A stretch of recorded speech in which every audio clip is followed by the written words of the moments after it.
What's going on, everybody, and welcome to the Other Side of the Firewall podcast, where we talk about the latest and greatest in cybersecurity news, as well as we highlight those movers and shakers and glass ceiling breakers, those people of color who've made it to the other side of the proverbial firewall. My name is Ryan Williams, as always, I'm joined by Shannon Tynes. What's up? What's up? What's going on? So welcome to Monday's episode. So definitely continue to tune in. Monday, Tuesday are our topics, Wednesday's discussion. No Thursday this week, but Friday is everything else. So everything that's non-cyber related, movies, books, games, all that good stuff. Please like, share, subscribe. Without further ado, I'll give it to Shannon. All right, everybody. So this first article, excuse me, is from techmonitor.com, right? By Claudia Glover, and it's titled Killnet, REvil and Anonymous Threaten Cyberattack on European Financial System in Next 48 Hours. Now, so they had this, right, where they said it was going to happen in 48 hours, and this was on the 15th of June. So as of this recording, I haven't seen anything that said that this all came to fruition, but it was promised that it was going to happen, right? So what it is the hacking gangs Killnet, Anonymous, Sudan, and REvil are threatening to launch a destructive attack against the whole of European financial system, right? So SWIFT international communication system, right, is what they're doing. And SWIFT banking, what that is, it's a worldwide interbank financial telecommunications. That's what it stands for. Society for Worldwide Interbank Financial Telecommunications.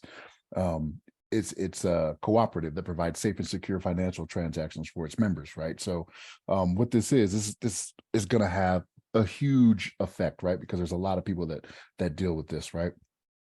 But especially in the European financial system, like it's all connected over there to where this would have or have a massive effect, right?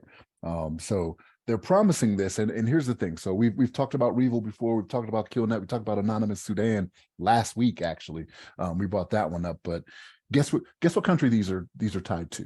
If we were to take a guess, what's going on, right? Same as it was with Anonymous Sudan, Russia, right? So this is Russia going out there, acting like, oh, you guys want to come at us, we're going to come at you, and this is how they do it, right? So we've talked about this. This is how things go down now. It's always in the cyber realm, how things happen. So like we see now, like we are seeing it in action to where the tanks and the planes and all that not as effective. This is where the money gets made when it comes to starting wars, I guess you could say, right? So they're talking about an imminent attack against SWIFT.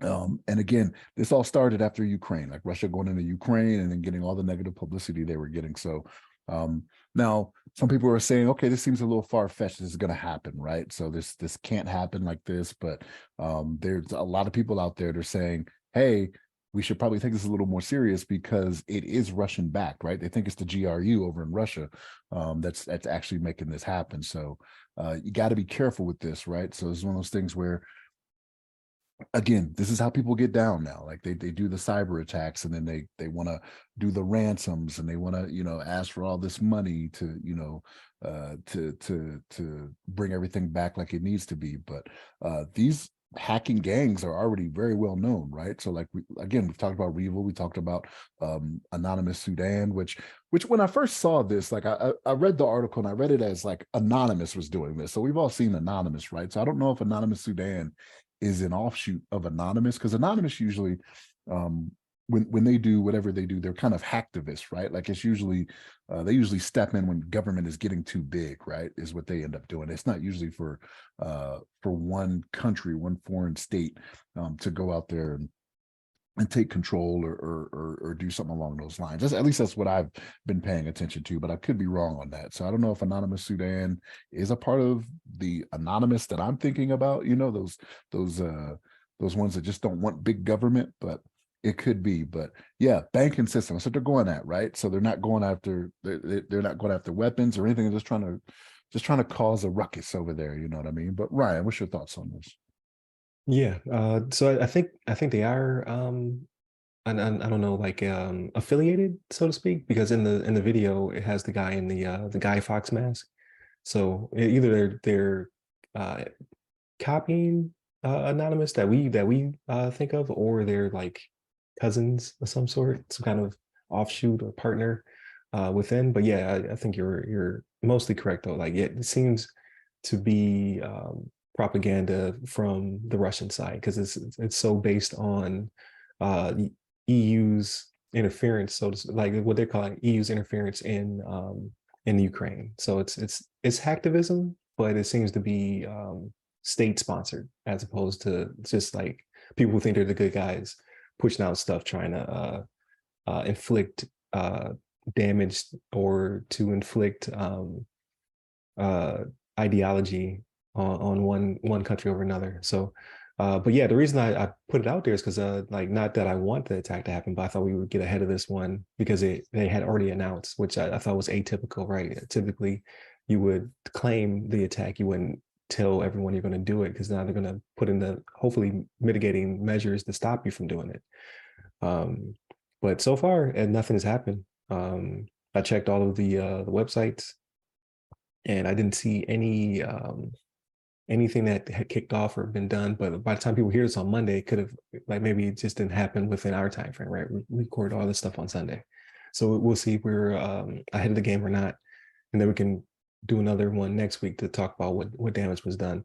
But for the most part, it seems as though like because the article also goes into like this may be the attack. It may just be the propaganda, the nervousness, the hurting of markets because they think they're going to be attacked.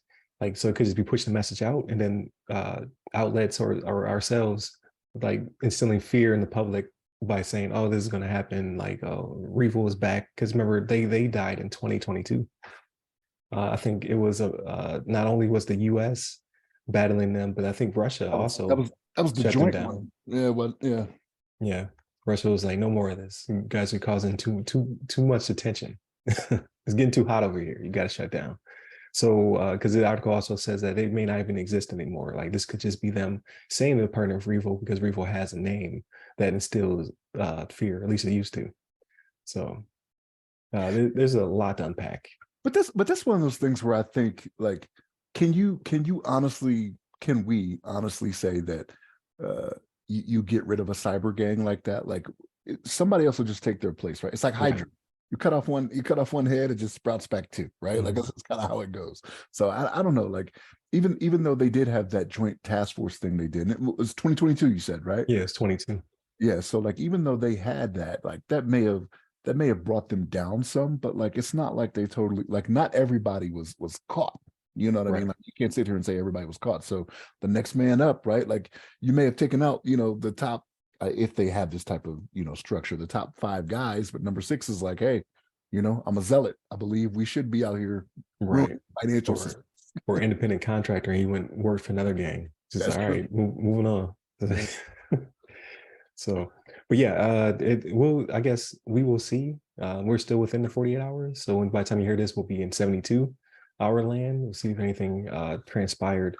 However, that would be significant impact if they did impact or take down Swift. But from my understanding, Swift is so big and so robust that it should be kind of difficult. Like you might cause some disruption, but you should be able to take down the whole system since it's how banks pass information and money internationally, right? So there's a lot of money and backing in the system. Well, that's the hope, right? You got to hope they haven't been sitting on a vulnerability, that's widely used across multiple financial systems or whatever it may be, right? Like, so you got to hope they're not sitting on it, and then all of a sudden they're like, "Blang, we've been sitting on this for a year, and we got you now. Give us our money, please." Although they haven't asked for money though. Yeah, I think they just want to cause damage. They just want, yeah. So maybe they just want to ruin people's weekend, right? So like you said, everybody gets on high alert, right? But it's over the weekend, so it's like we don't get to enjoy your weekend. I don't know. Yeah, also true, right? Like, and that spreads the message. Like, well, it usually makes people angry. They don't believe your message anymore because, like you said, like, this is the Father's Day, Juneteenth here in the States. So yeah, you messing up barbecues right now. So you're not gonna make any friends. But we will see. Again, please continue to tune in. Monday, Tuesday are topics, Wednesday discussion. Friday is everything else. So if you want to hear us talk about books and games and things of that nature, definitely tune in to Friday's episode. Like, share, and subscribe. And hit us up by all the websites that go by our name. You can hit me up personally. I'm at RY Security Guy. That's RY Security Guy. I'm on LinkedIn, Clubhouse, and Twitter. Stay safe, stay secure.